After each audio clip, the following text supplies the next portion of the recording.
Puller asked the officer, a Lieutenant Whedon, to find out the cause of his sergeant's day-long tirade. Whedon spoke to the Haitian and laughed. He's trying to tell you to slow down, that you can't march the troops at your speed. He says you've been on double time almost entirely since 4 a.m. and you're wearing the men out and wearing them out and animals. Tell the sergeant that I appreciate his efforts, but before anything else is done, he will see to the animals, have them rubbed down, cooled out, and fed. After an hour, they'll be watered. At 4 a.m., we clear Los Cabos. The column will be in line. The sergeant shouted in outrage. Tell that black devil to obey orders and create no more trouble. Tell him to leave the poor animals here under one guard and load the rest in the morning. He went to battalion headquarters with Whedon. We're here report to Major E.A. Alston, the commander. Congratulations, Puller. For what, sir? You've been bloodied, man, and come through it. I hadn't thought of it. We didn't lose a man and only a few animals hit. Nothing bad. At 4 in the morning, they were on the trail again and soon covered the 16 miles to Los Cabos. The sergeant came near mutiny when Puller told him that they would return at noon. but there was worse to come. They reached Mirabellis in the late afternoon, and Lewis ordered the departure for Port-au-Prince at 4 a.m. He considered arresting the raging sergeant. During the stop at Mirabellis, Puller saw a Haitian soldier report from a raid deep in Caco County. The soldier, Private Saramontout, reached out into the saddlebags and drew out two heads, black, grinning masks already begging to shrink, lips drawn back over gleaming teeth. He held them high for the Marines to see, immensely proud.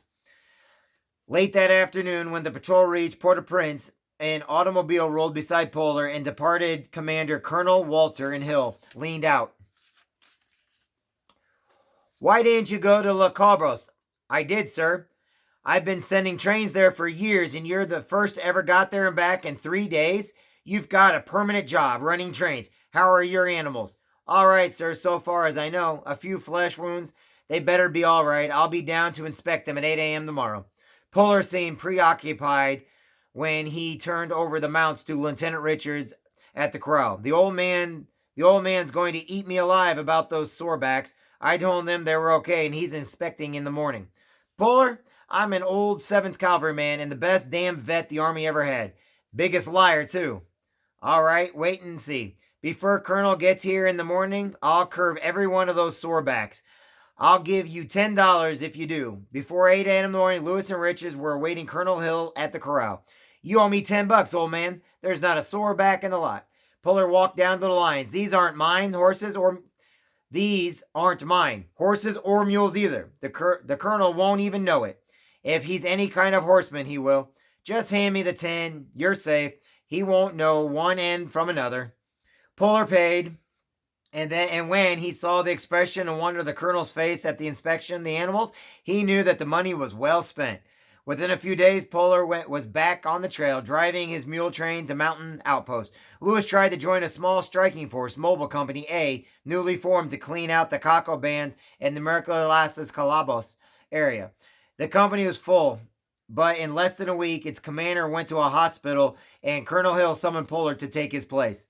The next morning, Lewis took his company of 100 by rail to the hill town of Croix de Bouquet.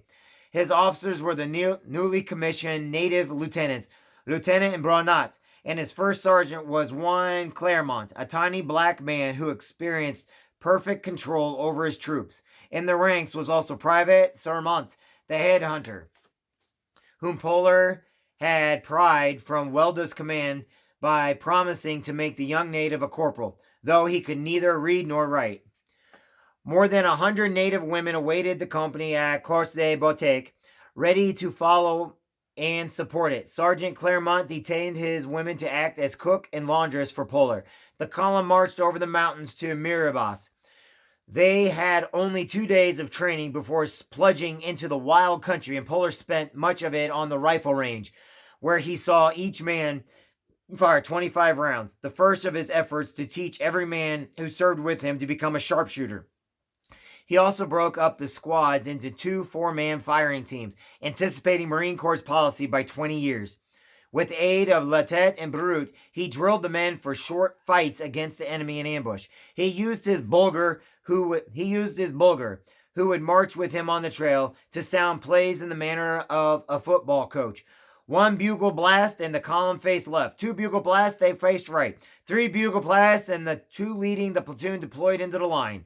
The soldiers were taught to seek cover, to prepare foxholes when possible, and to fire only when they saw the enemy. Each man carried a grenade, and there were a rifle grenade launcher and Lewis machine gun with every fire team. They had breakfast of rice, beans, and coffee. There was no midday meal. They marched 50 minutes of each hour, much of it at double time, and Puller soon found that he had no more need of the 10-minute rest periods than his mountain trainer soldiers.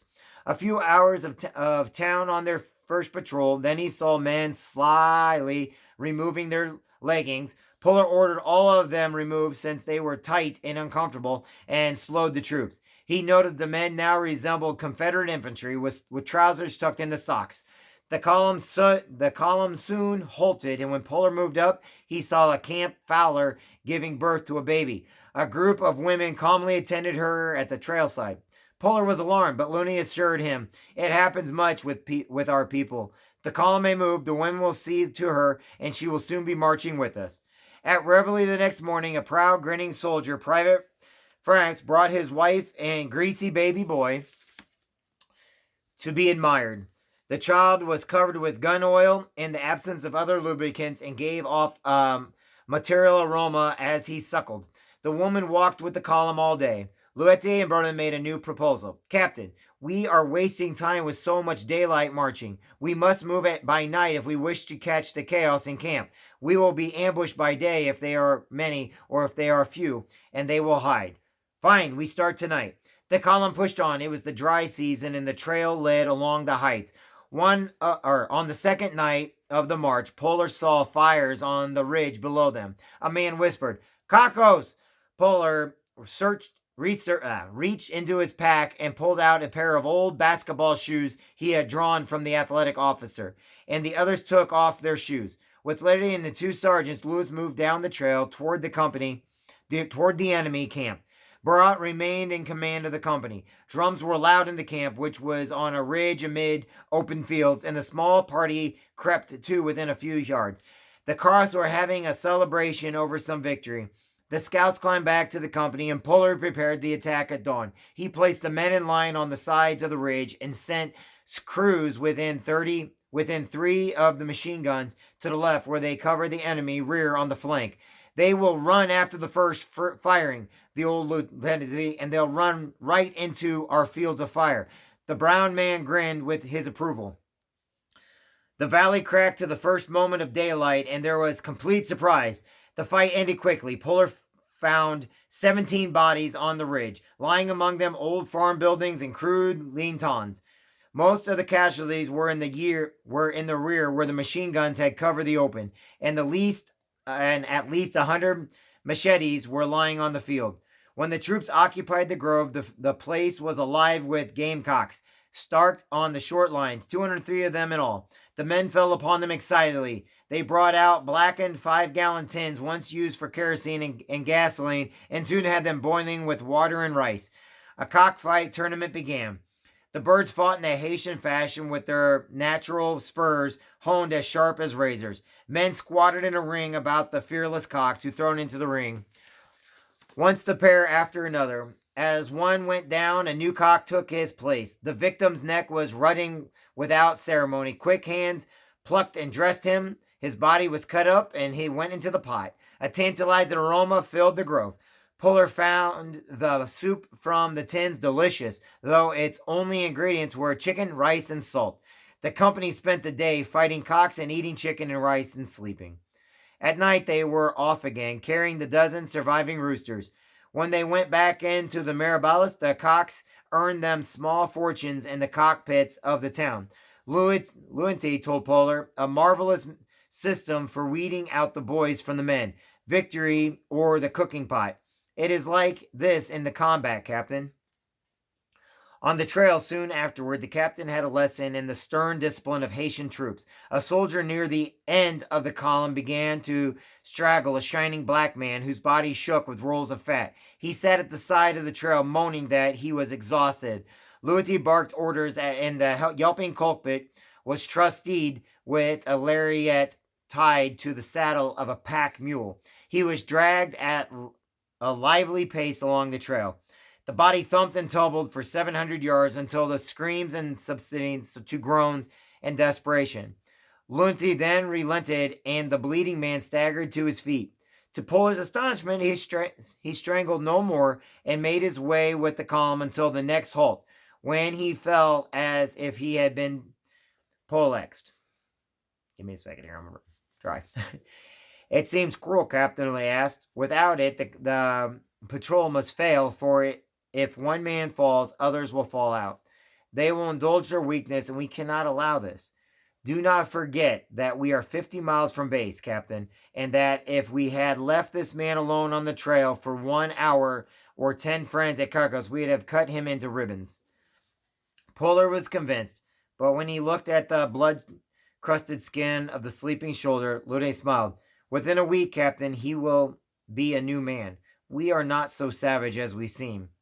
Loetti also taught Polar the value of living off the country.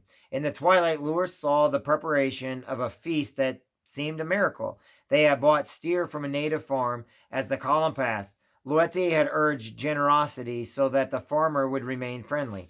How much? $30. For that big steer? It is enough. It is enough. More than enough. He will not soon again see so much money. The troops were expert butchers. One man hit the steer on the head, the other an axe, and the animal sank to its knees. Another opened its throat with the slash of a knife as the blood gushed. Still another tossed a lariat over a tree limb, hitched it to the back and legs of the steer, and packed the mule, dragged the carcass until it dangled in the air. A soldier slit the hide from the tail to hoof, wrapping another lariat around folds of the skin, and as the body rose higher in the air, the hide was peeled from the body by a second mule. In a half an hour or less, the animal had been cleaned, cut into pieces, and dressed, and beef was browning on the skewers over dozens of fires. Men shaved off strips with their knives, while the meat ran red. They ate for 2 hours or more. The hide went into a pack saddle, and the steer's head, bones, and scraps were tossed into a Dutch oven dug into the ground. These were cooked until daylight, when the soldiers ate once more, devouring the last morsel of the meat and gnawing at the large bones. When they took up the day's march, their bellies thrust out as they were pregnant. They will march 3 days on such food with nothing more to eat, Captain Ludwig said, but there was an emergency ration for the future. Each man carried in loops over his belt 2 food strips of beef, each about an inch square. These strips were salted down each night, though Polar thought the sweat of their bodies sufficient to cure it properly. The meat lasted for weeks in this way, but few steers were to be found. Day after day, the fighting rations of the patrols was beans, rice, and coffee. At mid-morning, a few days later, the head of the patrol reached the banks of the La Chaux River and the remote under orders until Polar came up. The river was about 75 yards wide. From the opposite shore, a native in Dominion dress robe out of a magnificent horse, a big buckskin with white mane and a tail who splashed through the shadows under perfect control, without bridle or saddle. A wonderful horse, Polar said. I'd surely like to have him. Brant muttered in Creole, and a rifle cracked. Polar saw one of his men pull his rifle bolt and eject a cartridge. The beautiful horse stood in the river, looking nervously about. His rider floated downstream in a strain of blood. The stunned Polar turned to Brett. Did you order that man shot? Hell, sir, you said you wanted the horse. Anything the captain says is our command. We have discipline here, sir. The men seemed unmoved by the blood-clotted killing. My God, catch the horse, get the men over the river, and see if you can find that man's family. Lewis never again expressed himself idly before these soldiers. His search for the family of his victim was futile, but the horse was his mount for years in Haiti, a strong young stallion which never failed him. Company A had waded the stream without opposition, but as they mounted the ridge beyond, a rifle fired, and there was a terrifying shriek of the bullet overhead. Puller ducked. Lieutenant Laney, what was at his side? Captain Puller of office did not flinch under fire. They stand, the men take note of the things in the first importance. I'm all right. What makes those damn things sing like that? I will show you. Sir, when you have driven the enemy, when the company gained the crest and the ambush had been cleared, Lundy brought Puller a cockle rifle, a single shot fired .45 Agru. He exhibited some remarkable ammunition. Sorry.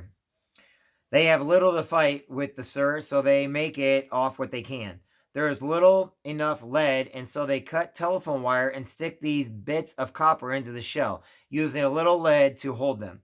It is this that makes such devil streams, as if it was frightening the men. It rattled me. I never heard such a sound. Captain, you never hear the bullet that hits you. It is one of the few blessings of battle.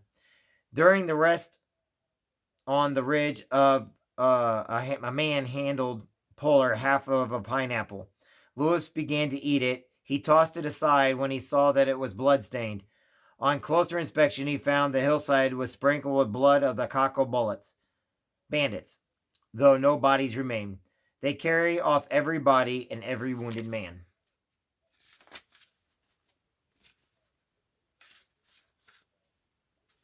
Okay, we're going to stop there. We'll read that page again.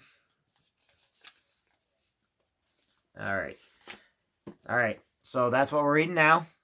Anybody has any questions? I'm going to shut this off for a second. I got to get something to drink. And then I got to make a few phone calls, and I'm going to come back, and we will read the next part of The Art of War, Chapter 5. Okay? So give me just a second to do that.